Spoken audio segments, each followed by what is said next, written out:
es una presentación de Recargas hashtag Me Quedo en Casa para tu móvil y tu hogar. Hoy más que nunca, avanzamos todos juntos. Antel.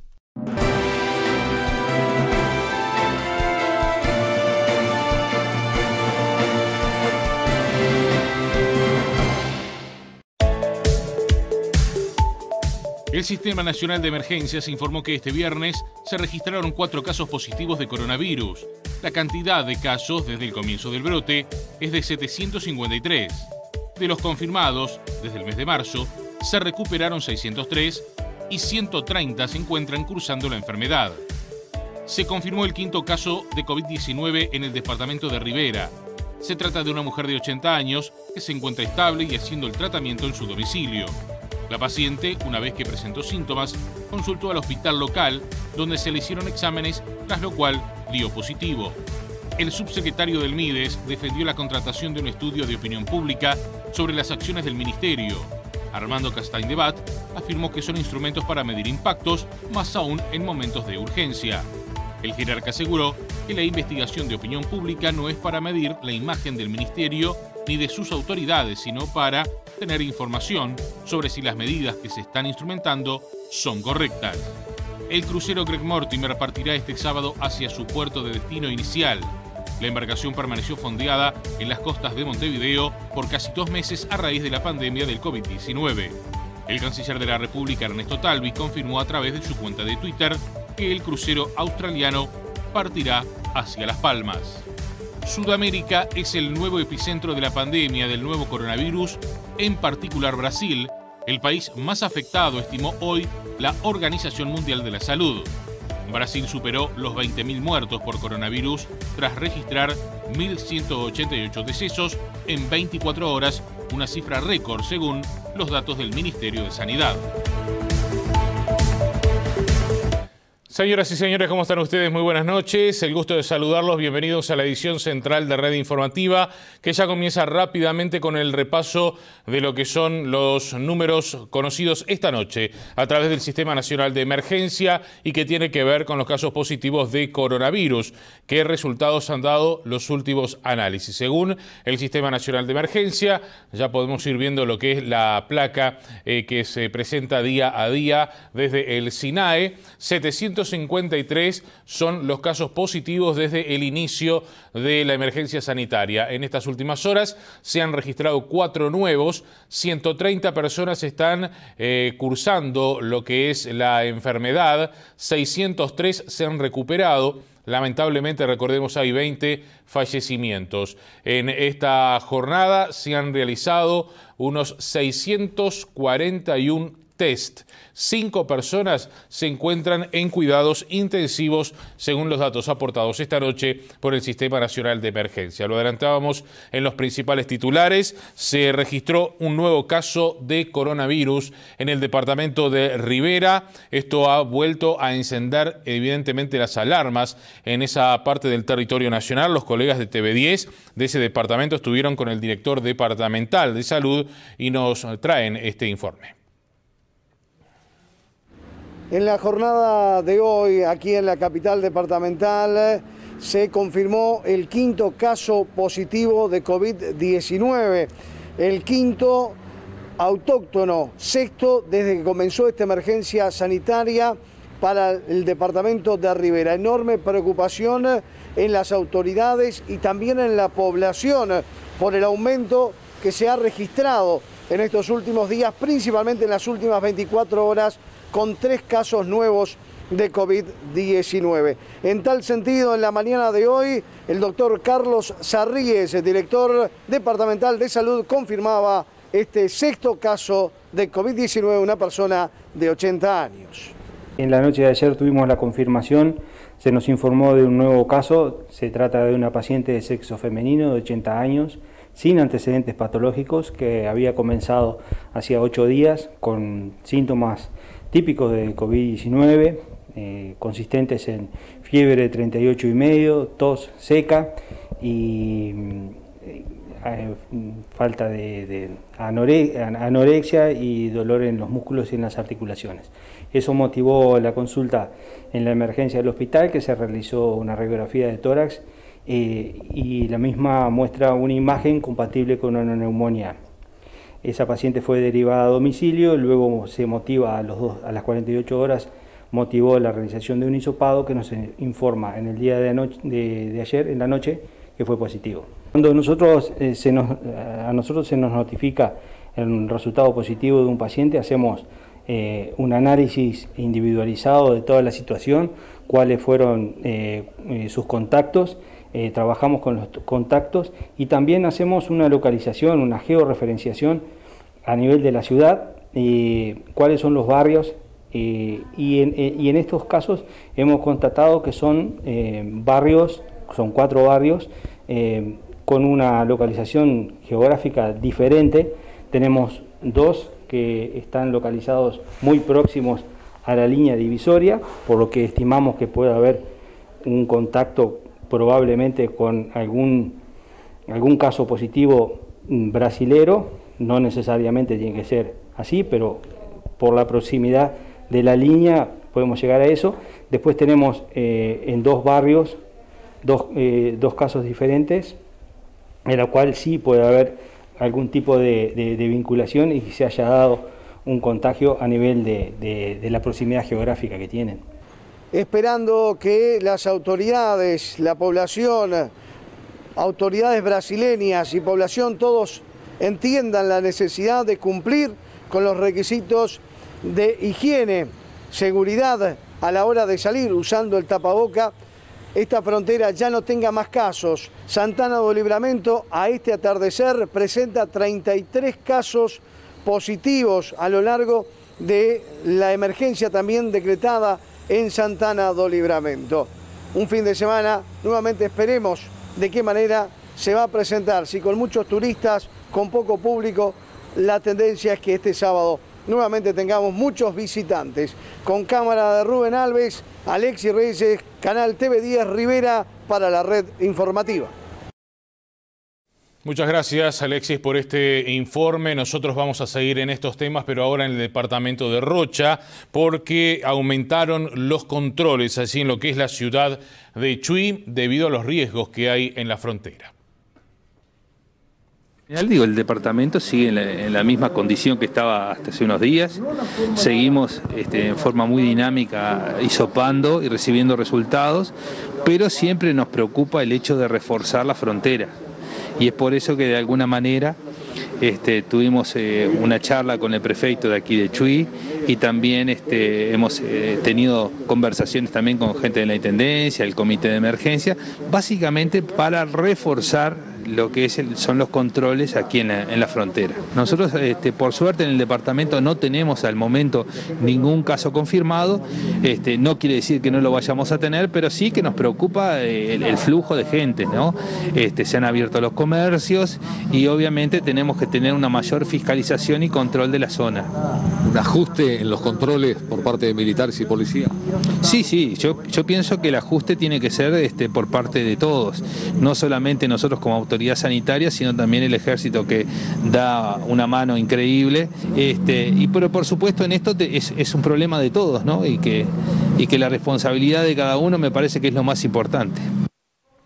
En el departamento de Cerro Largo, más precisamente en la capital del departamento, en la ciudad de Melo, se retomaron lo que son las misas presenciales. Entre tanto, la Intendencia suspendió fiestas que estaban programadas para este próximo fin de semana. Citamos a todos los responsables, tanto de la Iglesia Católica como los diferentes cultos y religiones que congregan personas en sus instalaciones. Les entregamos el protocolo también. De todas maneras, la concurrencia, la distancia, el aseo y demás permite indicar que no hay ningún tipo de riesgo con esas características, ¿no? La concurrencia a las misas que se han dado, porque también la gente ha asumido esa responsabilidad y ese cuidarse. Entonces han habido en las iglesias la cantidad de personas necesarias para mantener el distanciamiento indispensable y para mucho más de lo que se expresa en el protocolo entregado. El comité de emergencia dejó sin efecto una fiesta prevista para el fin de semana en una chacra local. La convocatoria se hacía por redes sociales. Obviamente los espectáculos están prohibidos, obviamente también se trataba de una chacra a las afueras de Melo en una propiedad privada, pero reunido comité de emergencia, nosotros tratamos de que se supiera, o sea, que lo fuéramos manejando muy internamente, porque obviamente también nosotros queremos desalentar ese tipo de actividades por ahora. Ya nos informaron que a sabiendas de que íbamos a tomar las medidas del caso, se iban a dejar sin efecto. A todo esto, digamos que el grupo asesor científico honorario que asesora a la Presidencia de la República en esta emergencia sanitaria señaló en las últimas horas que preocupa mucho la situación de la frontera. Rafael Radi, coordinador del grupo científico que asesora a Presidencia, aseguró este jueves que la posibilidad que el coronavirus pueda ingresar por la frontera es un riesgo latente. Sí, es un problema. Es un problema del cual no lo vamos a poder sacar de arriba como país y que la única forma es el monitoreo permanente y la vigilancia epidemiológica permanente. Nosotros podemos hacer muy bien las cosas, pero tenemos, y a medida que se abran las fronteras y los viajes cada vez más, siempre el riesgo de la reintroducción o el aumento de la carga viral que viene de afuera. El presidente de la República aseguró que se trabaja en coordinación con las autoridades brasileñas para tratar de prevenir contagios, pero reconoció que la disparidad de un lado y otro de la frontera complica la tarea. Estamos en contacto con las distintas jerarquías brasileñas, estamos en contacto con los prefeitos, estamos en contacto con la gente de la gobernación de Río Grande, sin perjuicio de lo cual sabemos que la situación del virus en Brasil es una y que por ahora dista de la que tenemos de este lado de la frontera. Vamos a avanzar ahora con otras informaciones. Hablemos de la enseñanza porque esta tardecita se llevó adelante una reunión entre el CODICEN y los sindicatos de la educación. En este contexto, el presidente de la ANEP, Robert Silva, señaló que cada centro educativo definirá cómo aplicará los lineamientos para la vuelta a clases. El distanciamiento se debe cumplir y las autoridades trabajan en un sistema que llevará a dividir grupos y perlar la asistencia. El CODICEN definirá criterios generales, pero cada centro determinará cómo los aplica. Los recreos hay que hacerlos espaciados. El ingreso y la salida escalonado. No más de 4 horas presenciales, nos dicen los científicos. Las autoridades prevén una combinación de presencialidad con virtualidad y aseguran que no es casual que se comience el 1 de junio por escuelas de los quintiles 1 y 2 y el último año de bachillerato y UTU, excepto en Montevideo y zona metropolitana. Porque en muchos de esos lugares tenemos miles que no se han conectado.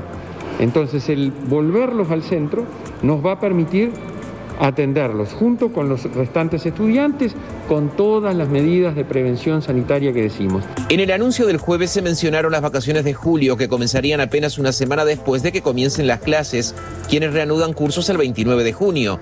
Sin embargo, la ANEP no tiene una determinación aún. El tema de las vacaciones de julio no está resuelto, lo tenemos que conversar a nivel de la autoridad de la educación en coordinación con la cuestión sanitaria, porque lo que tú planteas es un tema a atender. El tema de comenzar, parar, lo tendremos que evaluar. No solo las vacaciones de julio están en duda, también las de septiembre y la posibilidad de extender algunos ciclos más allá de la fecha de fin de cursos prevista. Como por ejemplo en el bachillerato, que termina en la primera semana de noviembre y que pueden ir un poco más allá. Primaria, ciclo básico, primaria termina la tercera semana de diciembre, ya estaba previsto, y la primera, segunda, el ciclo básico, que podremos ver alguna situación. El consejero de primaria, Pablo Cagiani, también se refirió a lo que es la coordinación para el regreso a las aulas.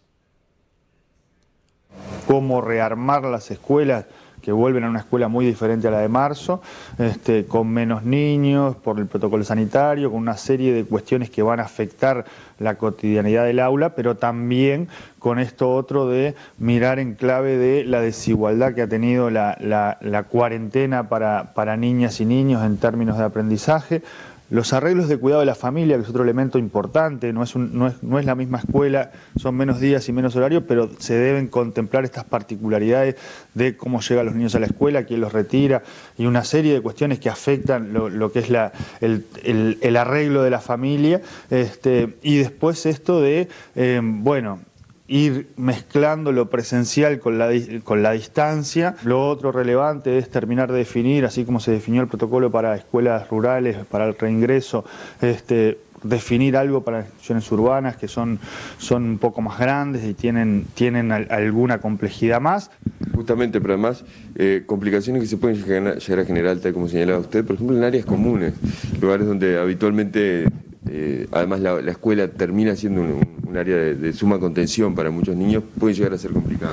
Sí, el protocolo sanitario, digamos, y lo que hemos visto en escuelas rurales es esta distancia que es bastante difícil de mantener, la imposibilidad de jugar con juego de contacto, digamos. Pensemos en niños que no pueden jugar cerca de otros, no pueden estar mucho tiempo cerca de otros, en un escenario donde además el niño está en un espacio donde no tiene un muy bajo riesgo, es decir, está en confianza. Si le falta la goma, en general va y se levanta y pide la goma. Es decir, hay allí mucha cosa para modificar de la cotidianidad. Para los adultos, para los docentes también es un tema. La cara tapada es una dificultad en materia de comunicación. Imaginémonos además todas las relaciones o todas las situaciones de comunicación donde es una mueca, es una sonrisa lo que determina gestos de aprobación. Bueno, esa cotidianidad se ve modificada y hay que pensarla y trabajarla lo más profesionalmente posible. Elvia Pereira es la secretaria de la Federación Uruguaya de Magisterio. Se refirió en estas últimas horas a las dificultades que va a representar la vuelta a clases, como por ejemplo en el tema del distanciamiento social en los más chicos. ¿Qué pasa con esos alumnos que quizás no regresan porque sus papás tienen miedo, por distintas razones? ¿Qué pasa con esa población? Eso no es una hipótesis, eso que está planteando es una realidad. Hoy pasa en las escuelas rurales. El 40% de los niños están concurriendo a la escuela rural sistemáticamente. El resto de la población que no está concurriendo, el maestro lo está atendiendo a distancia.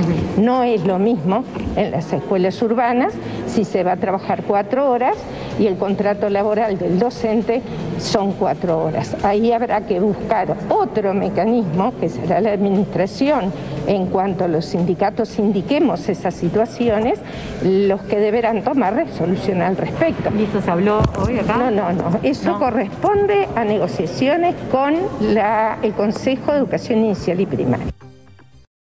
A todo esto, el sector privado, hablamos de los colegios, también se preparan para el retorno a clases con algunas expectativas, como por ejemplo temas que tienen que ver con el horario. Recordarán ustedes que se señaló que sería de 4 horas como máximo, por lo general ya doble horario en el sector privado en muchos colegios, y también han planteado alguna preocupación por lo que sería lo que se ha marcado hasta este momento como el inicio de las vacaciones de invierno, el 7 de julio, cuando comenzarían las clases tan solo unos días antes.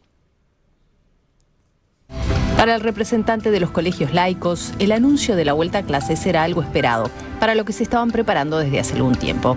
Entiende que volver a las aulas requiere ahora una nueva organización y que van a complementarse las clases físicas con las virtuales. Tuvimos el gran desafío de pasar de la presencialidad a la virtualidad.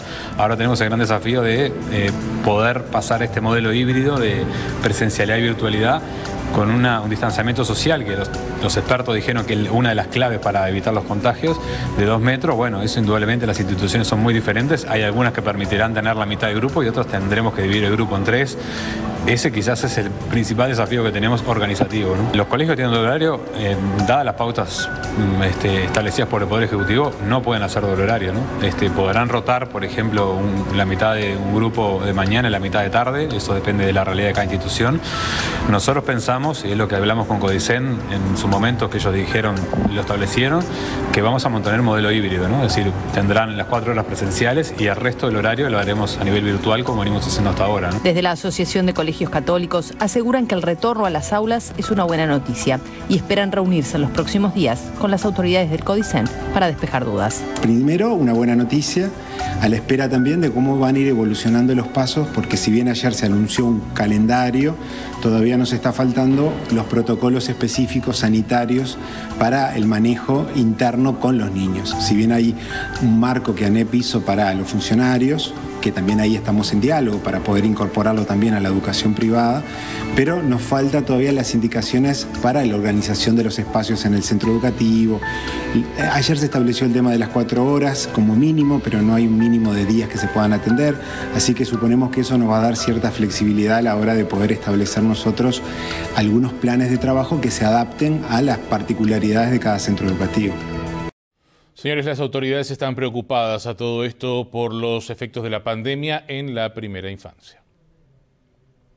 En el marco del análisis de la Ley de Urgente Consideración, la Asociación de Centros de Primera Infancia Privada se presentó en el Parlamento para plantear la problemática del coronavirus en los niños. Hemos estado a partir de esta pandemia en una situación donde hemos visto que no estamos visibles, que no estamos presentes, que no hay un pienso hacia nosotros y sobre todo hacia el niño de primera infancia, hacia el niño de 0 a 6 que necesita que pongamos esfuerzo, que pongamos pensar en él, en las consecuencias que ha generado todo esto y especialmente en lo que tiene que ver a partir del lugar donde estamos hoy parados, ¿no? En lo que viene hacia el día después. Las maestras que representan a 160 centros afirman que las consecuencias de la pandemia del coronavirus serán importantes. Han impactado en una población sumamente vulnerable, especialmente vulnerable al encierro, a la pérdida de vínculos, al cambio abrupto de rutinas. Para las educadoras, la atención a los niños en la primera infancia es urgente, ya que puede repercutir no solo en la salud. El desarrollo de un niño no espera 2 meses de pandemia. Los derechos del niño no quedan en suspensión por 2 meses de pandemia. Entonces tenemos que atender su salud en referencia a todo lo que tiene que ver con esta situación epidemiológica, pero no por ello podemos dejar de atender todos los demás aspectos que implican un desarrollo saludable.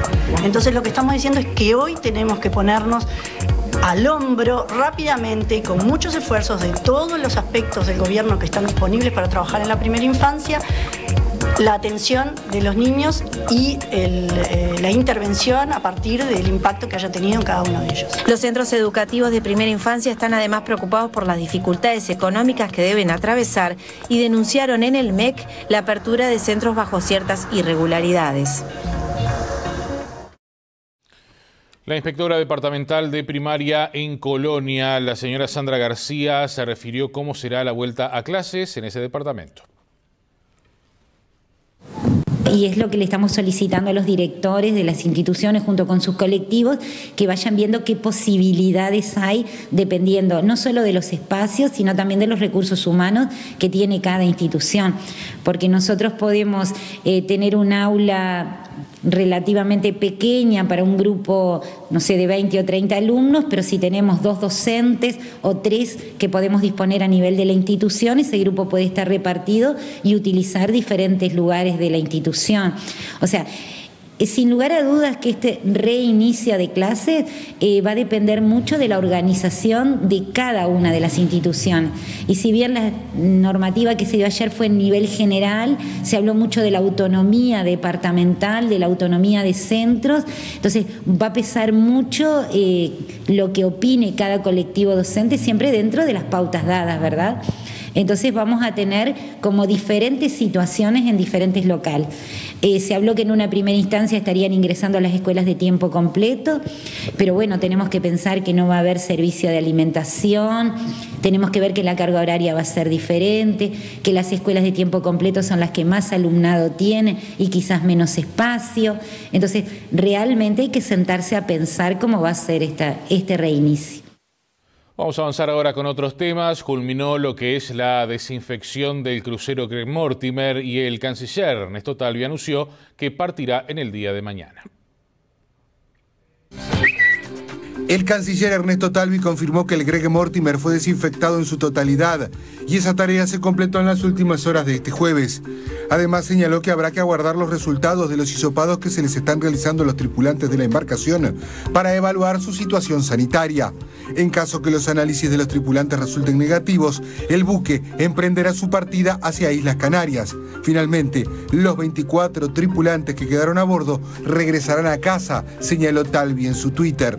En tanto, se aguarda por los resultados de los análisis de los tripulantes, que están alojados en el Hotel Regency Ways de Pocitos, cuando en los próximos días se cumplan las 2 semanas, luego de ser llevados hasta allí. Todos los tripulantes que están en el hotel son asintomáticos, confirmaron desde el CASMU. En tanto, los 3 tripulantes que estaban internados precisamente en el CASMU fueron dados de alta en la noche del miércoles y ahora permanecen en el hotel también asintomáticos. Según señalaron desde la propia mutualista, su estado sanitario es bueno, no tienen síntomas, pero lo que más precisan es terapia psicológica. Señores, el ministro de Ganadería, Agricultura y Pesca, Carlos María Uriarte, estuvo presente en el inicio de la zafra de azúcar en Bella Unión. El ministro Uriarte recorrió este viernes la zona de Cañaverales en Bella Unión, en el lanzamiento oficial de la zafra de caña de azúcar. Si uno no conoce de primera mano es muy difícil desde lejos estar determinando cosas que puedan ser útiles. El ministro de Ganadería, Agricultura y Pesca concurrió junto a autoridades del Instituto de Colonización, ALUR y productores cañeros. Bueno, y hablando de otros asuntos, les contamos que el tema que tiene que ver con el seguro parcial establecido como medida de pandemia, el Banco de Previsión Social cometió un error y lo divulgó en las últimas horas, que fue pagar de más a unos 7.000 beneficiarios.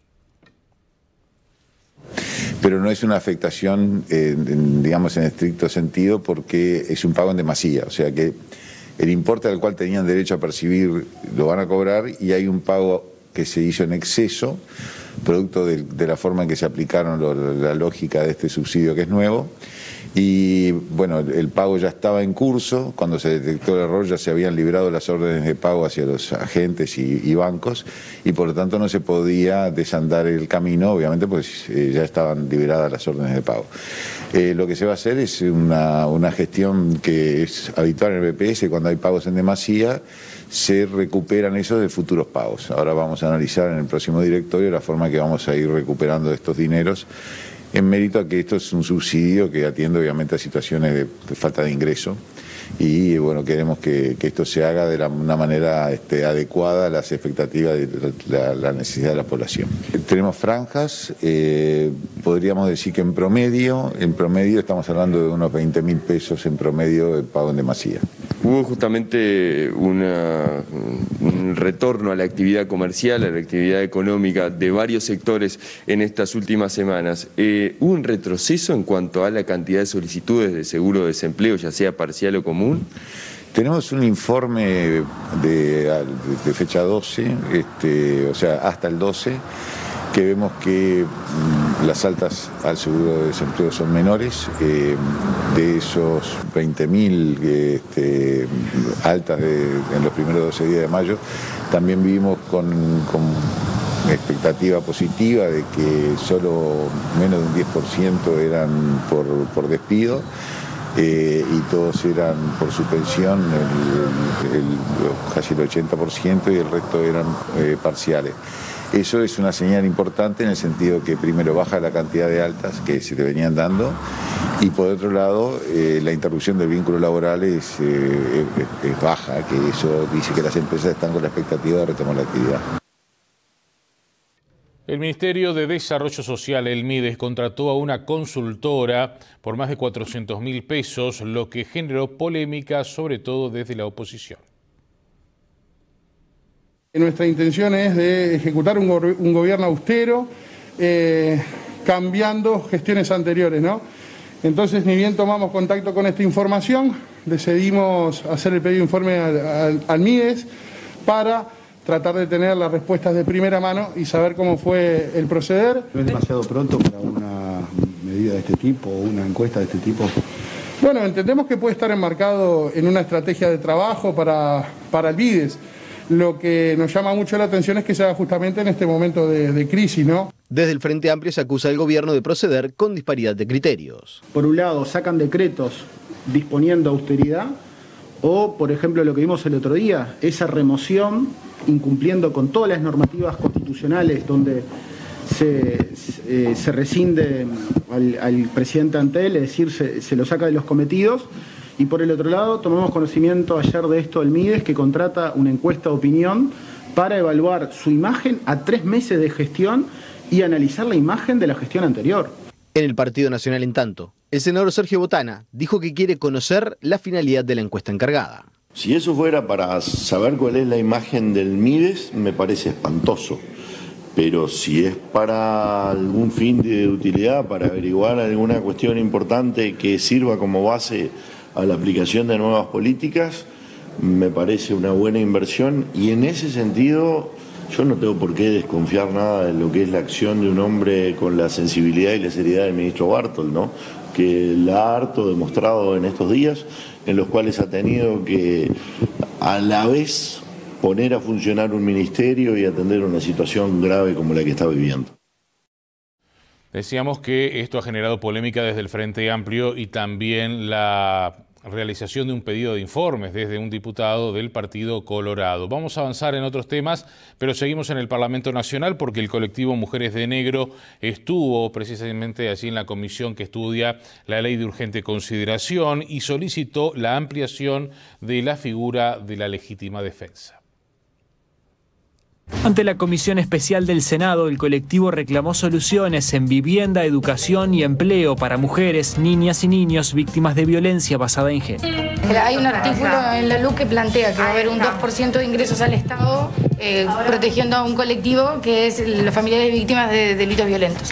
Nosotros pedimos que además haya un 2% para las mujeres que están saliendo de una situación de violencia basada en género. Ante los cambios a la normativa penal que se discuten, piden contemplar la presunción de inocencia con valoración subjetiva de las condiciones para la legítima defensa de víctimas de violencia basada en género. No vamos a entrar en tecnicismos, pero hoy en día, si bien está configurada la legítima defensa, para que se dé tienen que darse 3 circunstancias muy específicas que establece el Código y que está muy bien, pero que cuando se analizan desde una perspectiva de género muchas veces es muy difícil que se lleguen a configurar las 3, porque las situaciones en donde se da la legítima defensa de la mujer violentada son situaciones muy particulares. A modo de ejemplo, muchas veces no siempre agreden como consecuencia inmediata de una agresión. A veces esperan que la persona esté durmiendo o la persona la agrede, se da vuelta y ahí viene la agresión. En fin, es una cosa que tiene que ver mucho con la valoración de la prueba y por lo tanto está cargada de subjetividad. Entonces nosotros entendemos que sería mucho mejor y daría mucho más garantías que haya por lo menos una presunción legal y que la carga de la prueba sea del Estado, de probar que esa mujer no actuó en legítima defensa.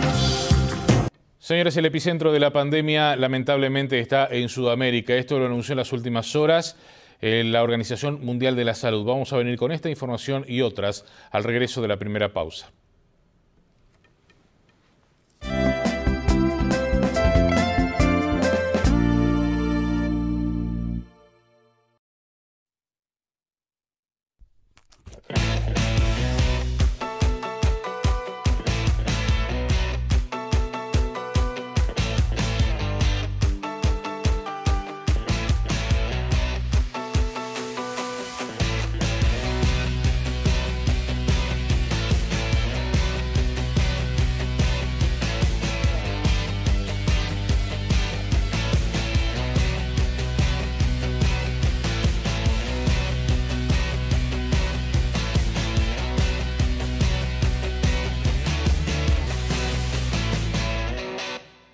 En Movistar estamos pensando en vos y sabemos que precisás estar más comunicado. Por eso hicimos el paquete Duo XL más accesible para vos y le bajamos el precio. Ahora por 150 pesos tenés 15 GB de día más 30 GB de noche para usarlos en la semana. Bajate la app Mi Movistar y activalo. Cuidémonos entre todos. Movistar. Hacemos todo pensando en vos. ¿Necesitas un auto?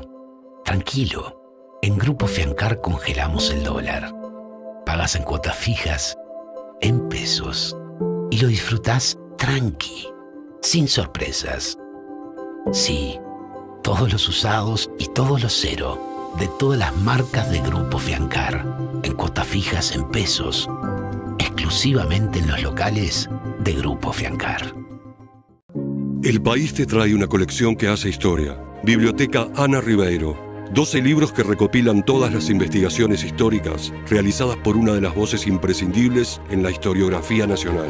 Con su reconocido estilo claro, profundo y ameno, aborda temas que nos ayudarán a entender una época y su sociedad. A partir del sábado 6 de junio a 170 pesos. Pedila en kioscos y supermercados o comunicate con nosotros que te lo haremos llegar con tu canillita. ¿Por qué se adelgaza en grupo y se engorda soledad? Porque el obeso, cuando está solo, solamente apela a la voluntad. Y cuando está en un grupo, se compromete con él, se compromete con sus compañeros de grupo, se compromete con la coordinación. Se habla el mismo idioma. Se ve que no es solo en este problema, sino que hay mucha gente que también lo padece. Así que cuando tenga problemas, siga conectado al grupo. No deje de participar. Es la única manera que usted se va a dar la chance de poder reengancharse nuevamente y entrar en el camino hacia la delgadez y la sobriedad. Se lo merece, dése la oportunidad.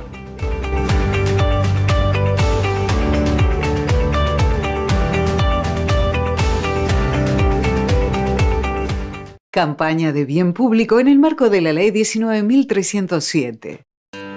Una de las medidas adoptadas por el gobierno frente al COVID-19 es el seguro por cese de actividad. Consiste en préstamos blandos para monotributistas, unipersonales, sociedades de hecho y SRLs. Y se puede verificar si se es beneficiario en bps.gov.uy. En unidades indexadas y sin intereses, equivalen a 2 pagos de 12.000 pesos que se devolverán en 24 cuotas iguales a partir de julio. El pago del seguro se realiza a través de las redes de cobranza. Al coronavirus lo combatimos entre todos. Plan Nacional Coronavirus. Presidencia de la República. ANDE. Cada día queremos estar más conectados con vos. Presentamos nuestra nueva página web, donde encontrarás todo lo que necesitas. Ingresá a lared.uy y encontrarás nuestra programación, contenido multimedia, transmisiones en vivo, noticias, eventos, redes sociales e incluso podrás contactarte con nosotros y mucho más. Ingresá ahora. Lared.uy. La red. Tenés que ver.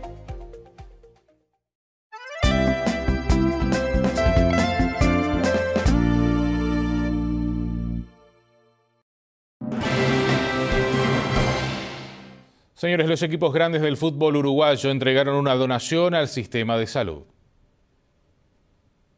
En la Administración de los Servicios de Salud del Estado, ACE, los presidentes de los grandes, Jorge Barrera y José de Curnex, entregaron 3.000 juegos de equipamiento sanitario integral para los trabajadores de la salud, en el marco de la campaña Un Solo Uniforme. Estuvo presente el presidente de ACE, Leonardo Cipriani. Acá lo que está en juego es la salud, es la vida, que no distingue ni cuadro de fútbol ni persona alguna. Así que si tenemos una agenda común para temas que hacen a la vida del fútbol, ¿cómo no vamos a tener una agenda común para que esto, que es la salud y la vida de los uruguayos? Van a contar siempre con el Club Nacional de Fútbol y con cada una de las personas que trabajamos allí, porque además de bolsilludos, somos uruguayos y queremos lo mejor para este país. Así que muchísimas gracias. La Asociación Uruguaya de Fútbol entregará el informe que tiene que ver con el protocolo para volver al fútbol la próxima semana. Este contaría con la anuencia de la mayoría de los clubes. 13 de los 16 equipos de Primera División hicieron la devolución sobre el protocolo de regreso del fútbol. La AUF espera tener todas las respuestas para enviar el documento la próxima semana a las autoridades del Ministerio de Salud Pública y la Secretaría Nacional del Deporte.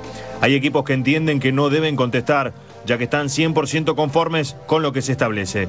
El documento va al Ministerio para su aprobación e inmediatamente se comienza a entrenar bajo protocolo.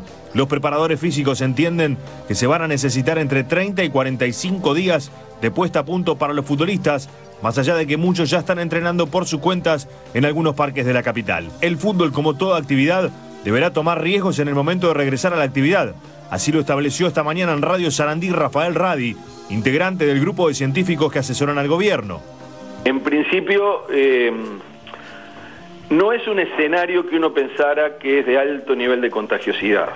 No es un escenario que uno pensara alto nivel de contagiosidad, pero puede haber una situación puntual donde ocurre el contagio. Entonces, ahí es donde las adaptaciones van a tener que darse y los riesgos en algún momento van a tener que empezar a asumirse. Es decir, si estás en un córner agarrado con el defensa con el delantero y hay uno que te está respirando al lado 40 segundos y está muy infectado, ahí tenés alguna chance de infectarte. Yo creo que los deportes van a ir haciendo un increscendo y obviamente los que están en espacios abiertos tienen muchas más posibilidades de los que están en espacios cerrados, y los que están en espacios cerrados tendrán que ir asegurando condiciones de ventilación y de recambio. Pero de vuelta, esta situación seguramente nos acompañe mucho tiempo, por lo tanto hay que tomar todas las medidas siempre, pero también vamos a tener que acostumbrarnos a la idea que el riesgo cero no existe. Desde la próxima semana se comenzará a acelerar el regreso a los entrenamientos y así la vuelta del fútbol en campo estará más cerca. Nos vamos ahora a la información regional. Brasil continúa con picos de contagios y un récord por muertes por COVID-19.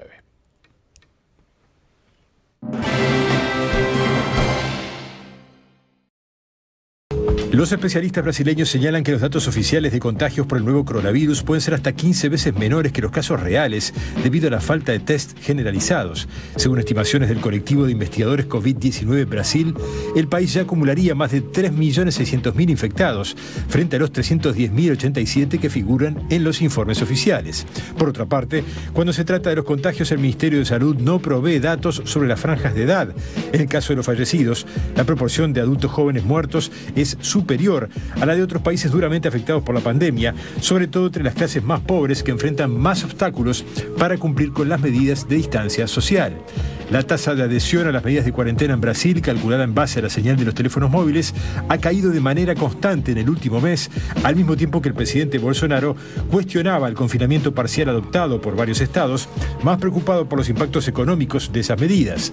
Residentes de medicina que trabajan en hospitales públicos de Brasilia reclamaron en las últimas horas el pago de sus salarios, asegurando que hace 2 meses que no cobran en plena pandemia. Nos sentimos completamente inseguros en medio de la pandemia. Tenemos un gobierno completamente inestable que no sigue las recomendaciones de la OMS. Mientras Bolsonaro insiste en terminar con las medidas de cuarentena, desde la oposición piden la destitución del presidente. Acabamos de protocolar. Acabamos de presentar el pedido más consistente, fuerte y robusto de destitución. Más de 400 entidades, 6 partidos políticos, personalidades de la sociedad civil.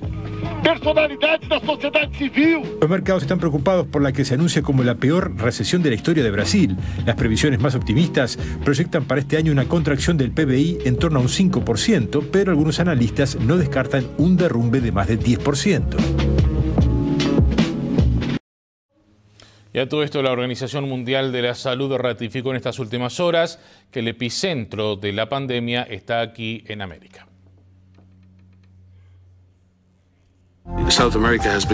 Sudamérica se convirtió en un nuevo epicentro de la enfermedad. Vemos aumentar el número de casos en numerosos países sudamericanos. Hay mucha preocupación en torno a esos países, pero claramente el más afectado por el momento es Brasil.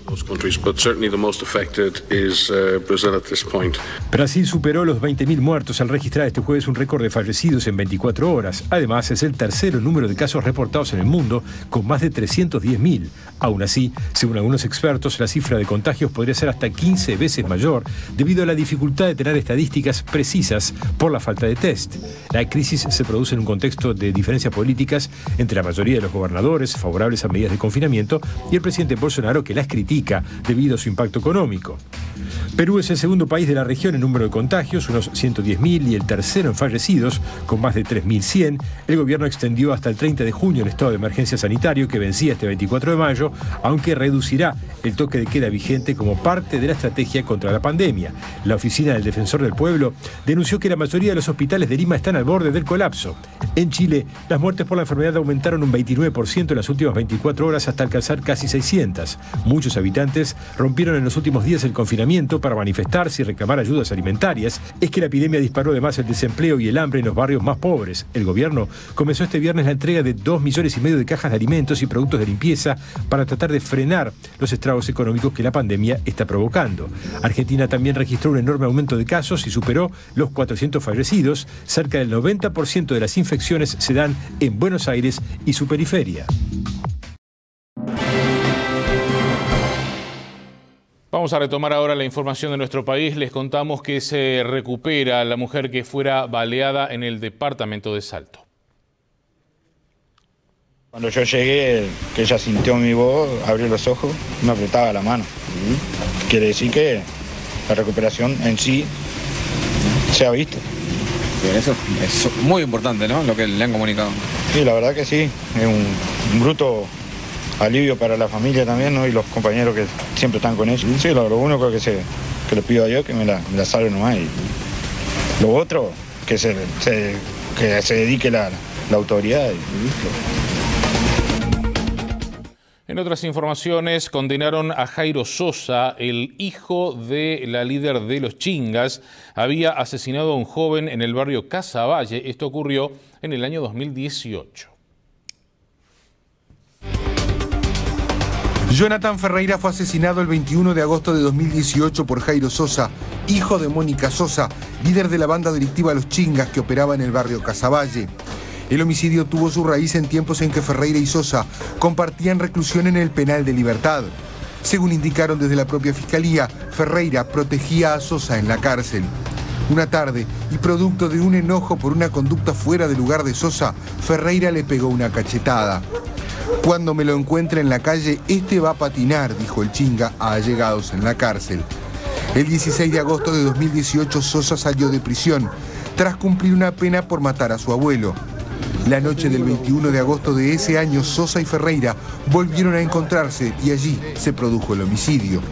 6 disparos de arma de fuego acabaron con la vida de Ferreira y Sosa fue detenido casi de forma inmediata cuando se realizaban en los Palomares de Casaballe operativos de seguridad por los desalojos que los propios Chingas llevaban a cabo contra los vecinos de la zona. Este jueves, y tras un proceso judicial que duró más de 1 año y medio, Jairo Sosa fue condenado a 8 años y medio de prisión efectiva, que se cuentan desde el momento de su detención.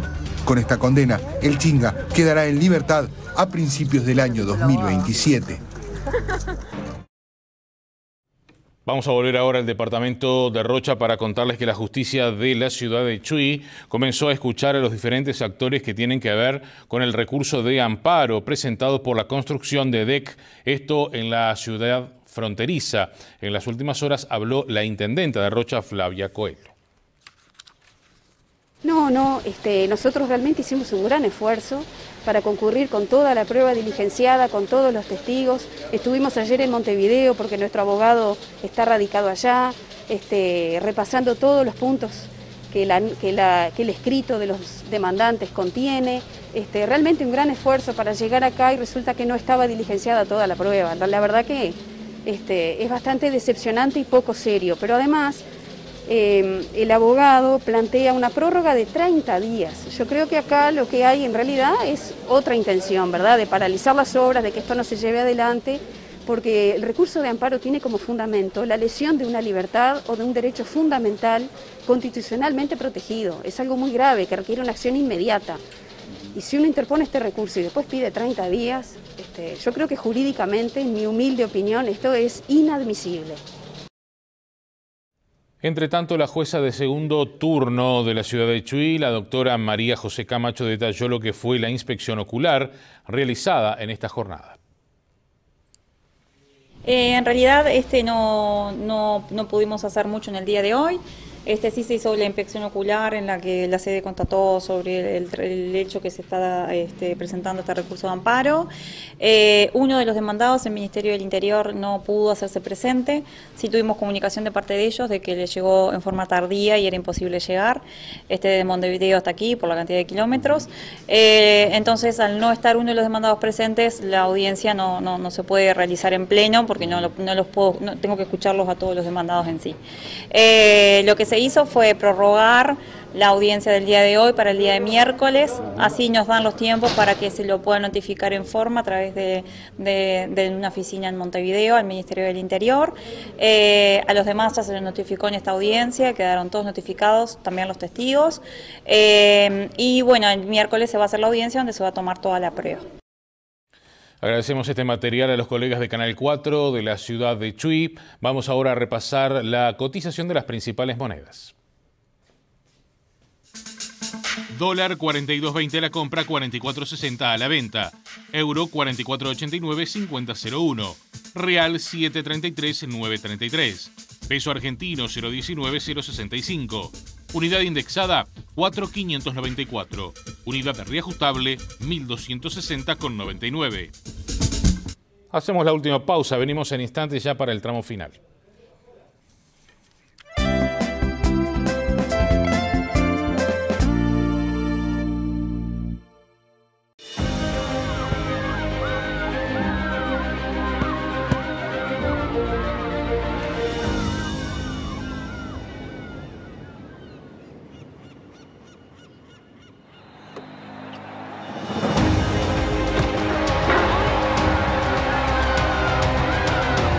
misma tierra donde nacen nuestros campeones, se cosechan las mejores frutas y verduras que les dan energía para triunfar. Comiendo saludable, nos cuidamos entre todos. Ministerio de Ganadería, Agricultura y Pesca y Granjeros del Uruguay. En Movistar estamos pensando en vos y sabemos que precisás estar más comunicado. Por eso hicimos el paquete Dúo XL más accesible para vos y le bajamos el precio. Ahora por 150 pesos tenés 15 GB de día más 30 GB de noche para usarlos en la semana. Bájate la app Mi Movistar y activalo. Cuidémonos entre todos. Movistar. Hacemos todo pensando en vos. ¿Necesitas un auto? Tranquilo. En Grupo Fiancar congelamos el dólar. Pagas en cuotas fijas, en pesos, y lo disfrutás tranqui, sin sorpresas. Sí, todos los usados y todos los cero, de todas las marcas de Grupo Fiancar, en cuotas fijas, en pesos, exclusivamente en los locales de Grupo Fiancar. ¿Por qué se adelgaza en grupo y se engorda soledad? Porque el obeso, cuando está solo, solamente apela a la voluntad. Y cuando está en un grupo, se compromete con él, se compromete con sus compañeros de grupo, se compromete con la coordinación. Se habla el mismo idioma. Se ve que no es solo en este problema, sino que hay mucha gente que también lo padece. Así que cuando tenga problemas, siga conectado al grupo. No deje de participar. Es la única manera que usted se va a dar la chance de poder reengancharse nuevamente y entrar en el camino hacia la delgadez y la sobriedad. Se lo merece, dése la oportunidad.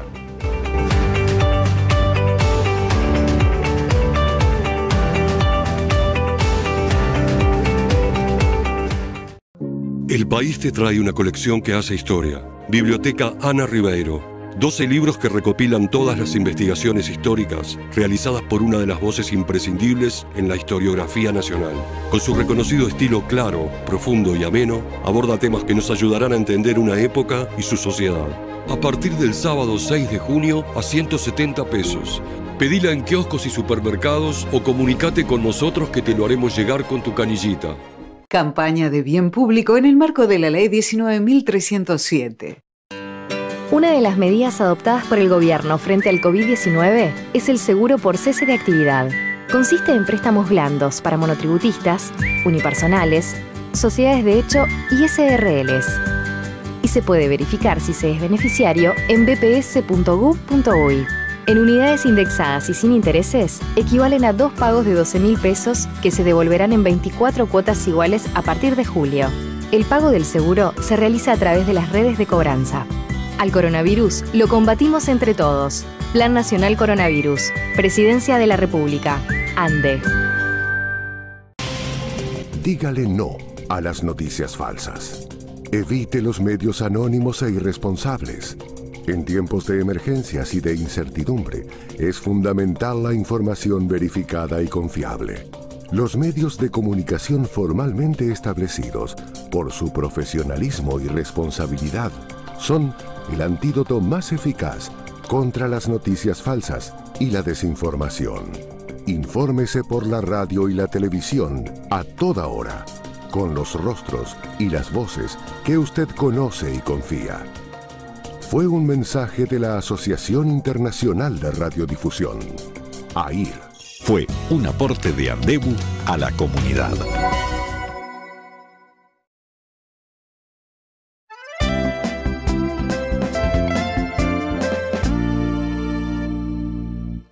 Señores, nos vamos ahora al litoral del país para contarles que se registró una importante granizada en el departamento de Salto.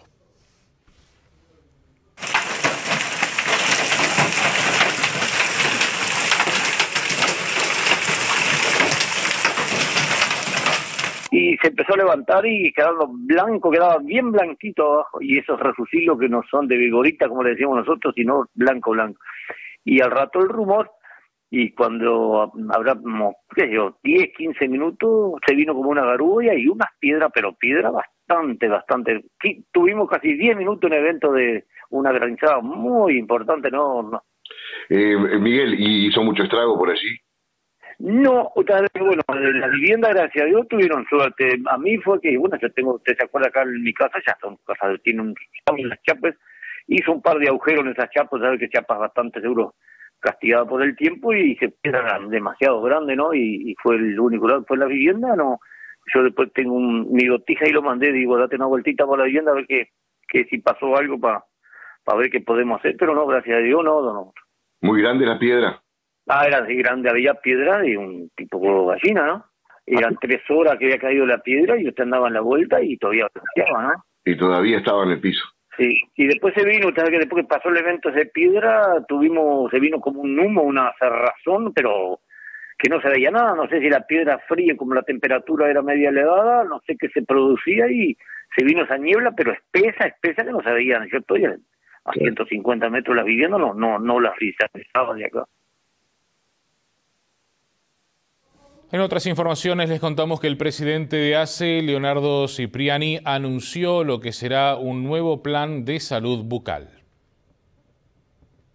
Todos sabemos que existía un plan de salud bucal que lo venía llevando la primera dama anterior, María Auxiliadora, en el cual se basaba en atención conjuntamente en las escuelas, que también con la parte de salud visual.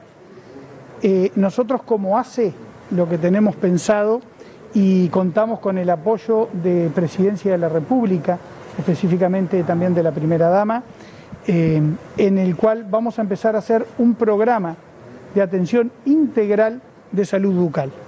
Para esto ACE no contaba con un departamento de salud bucal, creamos por resolución de directorio dicho departamento, el cual está a cargo del doctor Néstor Graña, en el cual va a constar en lograr una atención bucal, ya sea de prevención y también de reparación. Y tenemos varios proyectos, que incluyen desde la atención en los puntos de policlínica de la RAP, como ya todos sabemos, esto no quiero decir que, ya sabemos que hay en muchas policlínicas existen ya sillones odontológicos, pero vamos a empezar a hacer una atención mucho más completa y también con una serie de unidades móviles para poder recorrer a nivel del país y sobre todo en ese Uruguay profundo, que a veces es difícil de ir y poder instalar, de poder también hacer en la zona rural y también un trabajo fuerte de promoción y prevención de salud a nivel de las escuelas con este tipo de móviles. ¿Se desmantela de alguna manera el programa anterior o se basados en eso? Se potencia el programa anterior. Acá lo que nosotros tenemos que pensar que la salud bucal, yo soy médico, siempre los médicos no estudiamos odontología, pero pensemos todos nosotros la importancia que tiene el tema de tener toda la parte bucal resuelta. Esto se potencia y pensamos ampliar lo que es la atención. Repasamos ahora 3 informaciones destacadas de esta noche.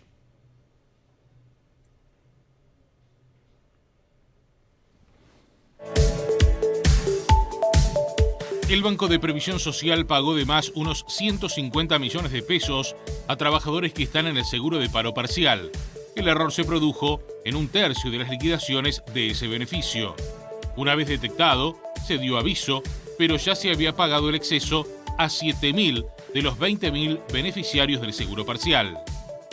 Fue condenado a 8 años y medio de prisión efectiva el hijo de la líder de la banda Los Chingas, Jairo Sosa, acusado de un homicidio que cometió en agosto del año 2018 en el barrio Casaballe de Montevideo.